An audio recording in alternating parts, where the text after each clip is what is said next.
Well, there's no rest for the weary when it comes to the weather changing rapidly around here.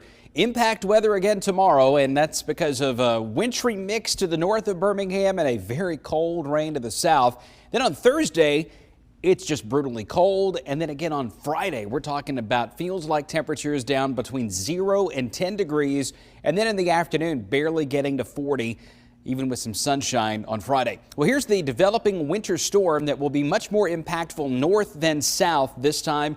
Lots of rain beginning to build in, and there's a whole lot more down close to the Gulf Coast than you have in the middle. But eventually, that radar is going to fill in later tonight, and places like Memphis and Jackson and Nashville are going to get a pretty good snow. North Alabama will get some snow out of this, and that's why there is a winter weather advisory that runs all the way from northern Louisiana over toward North Georgia, East Tennessee, and into the Carolinas. The pink, that's a winter storm warning where the much higher impact snow will happen up closer to Nashville near Interstate 40.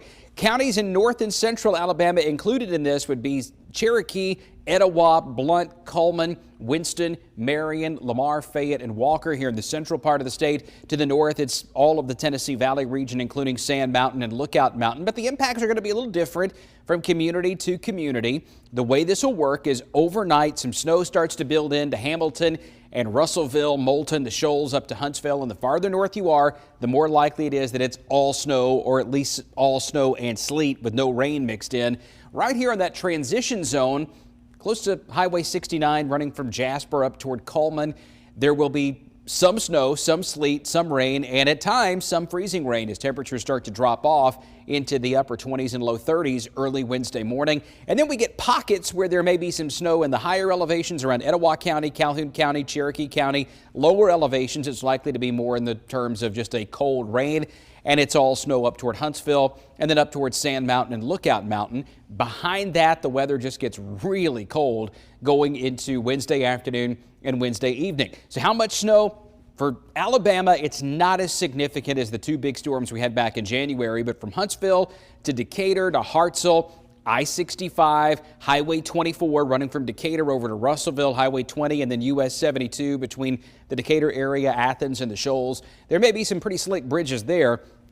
In Marion, Winston, Cullman, Blount, Marshall, and DeKalb, less snow means less overall impact, but I still think there may be enough slick spots that you're definitely going to want to take it easy in those communities. Farther south, it's just a plain old cold rain. So showers are on the way in. We get the wintry mix in the morning, temperatures in the 30s, but look at that. It's going to feel like the 20s as this comes to an end, and there may still be some snow flurries left around early Thursday that could coat the ground again in some of the high terrain of northeast Alabama. But Thursday, it's mostly about the temperature. There's a cold weather advisory from Wednesday night through midday Thursday. Look at those morning wind chills Thursday. Ouch! 7 in Bessemer, 1 in Cullman, 6 in Gadsden, 8 in Center.